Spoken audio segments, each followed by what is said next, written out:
Hi there. It's been a while, so I wanted to start with something more familiar. If you've been around for the last 10 years, you may recognize this format. It's crazy to say that the first one that I did was actually in 2015 in my childhood bedroom. This is my 26, almost 27-year-old office. I'm going to be talking about the 3 things that I learned in 2025, and yeah, it's good to be back. The first thing is you are not a self-improvement project. I want to spotlight the podcast Soju with Sarah that I started listening to at the beginning of 2025, specifically the episode under the same name, You Are Not a Self-Improvement Project. That was actually done by Sarah's partner and co-host James. He talks about how sometimes our efforts to improve can lean more towards toxic self-improvement. And in listening to this episode, I realized that the way that I talk to myself most of the time is so sad. I was brought up very ambitious, very goal-oriented, there's always more to do, what's the next thing I can accomplish, how else can I be better. I'm very lucky to have this structure, but it can be really difficult to feel content or like you're even making any progress if you are the one who's always moving the goalpost. What was especially helpful for me was the aspect of self-actualization. James said that rather than fixing yourself, you are actually just becoming more of the person you already are. So, try to test out different hypotheses about yourself and stay curious about learning new things about you rather than shutting down the parts that aren't quite there yet or quite as you have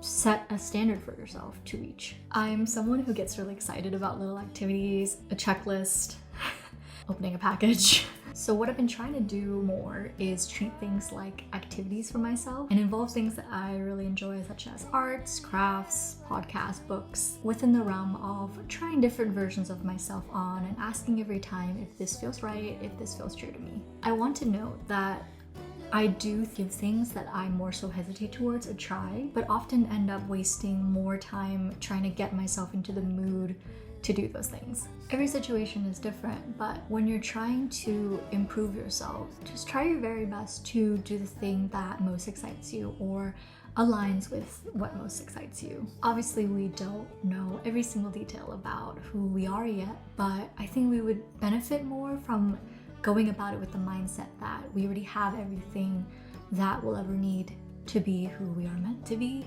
And in the process of discovering what those different aspects are, wouldn't the things that excite us the most be what's actually best for us, what's most true to us? I'm also learning that you do not need to share every step of your improvement with others, which has been a little strange for someone who finds connection in sharing. But I saved this quote by Toni Morrison that says, "Success for me is not a public thing, it's a private thing. It's when you have few and fewer regrets." And I feel like it really clarifies that part of us that, can lean towards toxic improvement because we're constantly trying to make sure that we're meeting like the public status quo. But really, what I found is the more private I am about the way that I'm improving, I'm just more content because I am sitting with the things that I need. I am sitting with the things that excite me,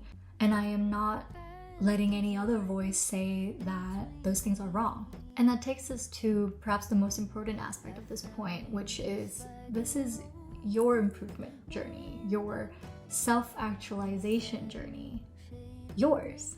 Only you know what's really right for you, and you are the one unwavering person that's going to be with you for the rest of your life. You might as well make it an enjoyable journey. You might as well like yourself. And I'm not saying this as if I've cracked the code, I've figured it out, because I am one of the most self-reflective, self-judgmental people in my closest circle. What I find grounding is writing a list of all the good things I've done, looking around and noticing the 6 people that I spend the most time with and how that reflects me as a person, or literally doing something that I know I can do really well just to remind myself that I can do that thing really well. And as silly as it may sound, sometimes it's just saying over and over and over again to yourself whenever you get the chance, I am good, I am loved.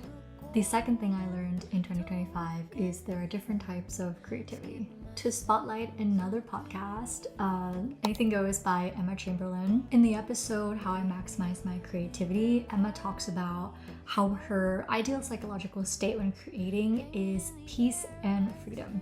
That means no stress, pressure, deadline, judgment, etc., which is very validating for someone as stubborn and as particular as me. However, to this state, she also said that this isn't ideal for everyone, which I was surprised by, but I guess I also agree with. Basically, when I was younger, I thrived on the chaos, rush, intensity of having so many things to do, make sure move in concert. I was simultaneously making art about difficult things to talk about within difficult times and conditions. I liked knowing that I could get all of those things done despite how difficult they were. But ideally, I need to be in a certain state of least detriment as possible in order to actually get it done. I create to process things, and not all of us are ready to process things when things are still going on. And like Emma said, a lot of people really do thrive under the intensity of these situations, but personally, as I experience more life-altering events, I would agree that my ideal psychological state when being creative is peace and freedom. Deadlines that I set for myself, distance from outside voices, even if it's just distance that I create for myself from outside voices, a timeline and environment of completion that I can customize for myself.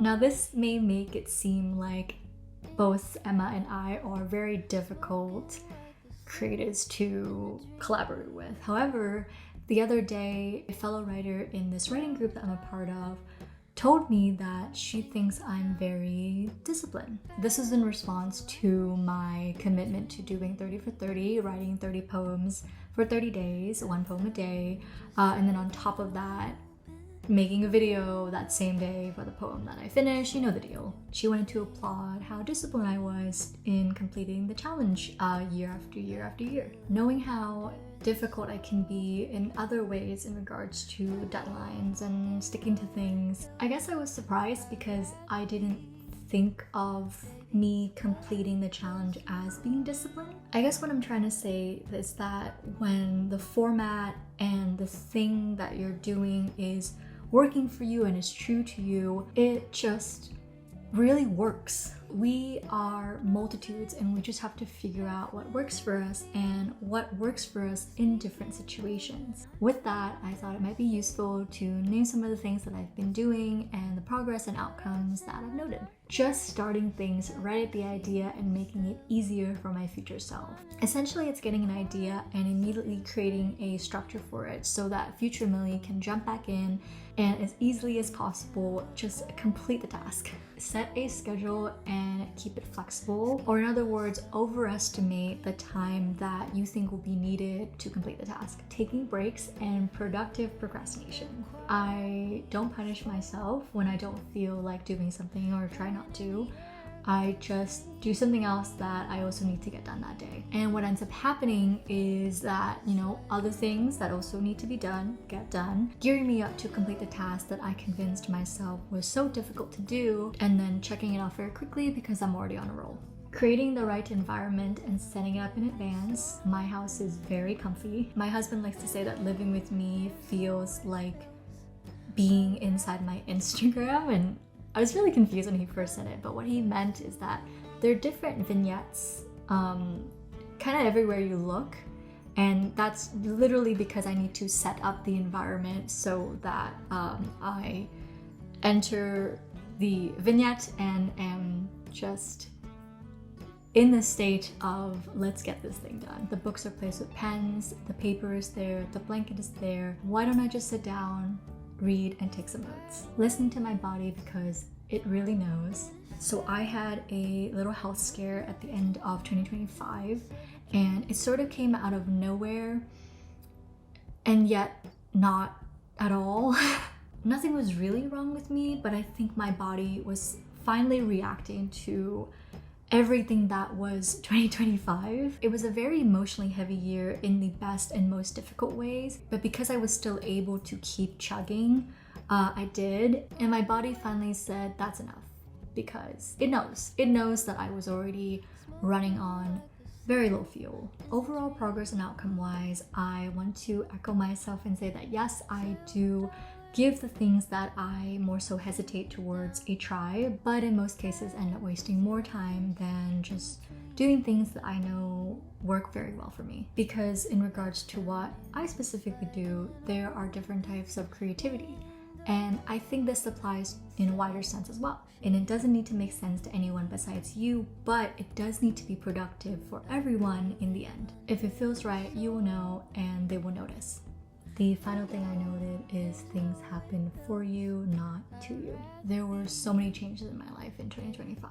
At the beginning of the year, even going into the year, I thought I would be somewhere completely different in 2026. I was working a different job, sure about a life in Chicago, wanting a different career, but currently I am somewhere so much better in ways that I myself haven't even fully understood yet. My husband Connor and I visited one of our best friends after moving away this year, and we got to talking about how we are really excited for 2026. This doesn't usually happen, at least for me, but this year in particular has been a literal decade for the three of us in three completely different ways. She got into and started grad school, met someone and started dating them. Connor and I got married. We all got cats. We all moved cities twice. Connor started residency and I made a big career pivot. And as exciting as all those events sound, they were at times so heavy on all of us. But we've also never felt more right about where we are now. Some of the saddest, most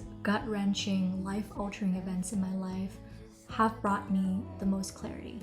When I was 17, I was very set on the University of Rochester for English literature. My high school boyfriend even carved Rochester on the inside of a promise ring he gave me. I didn't get in. He broke up with me out of nowhere a couple months later, and I ended up going to uni in Chicago for a completely different degree. Well, I am turning 27. I currently live in New York, where my husband is completing his residency at the University of Rochester.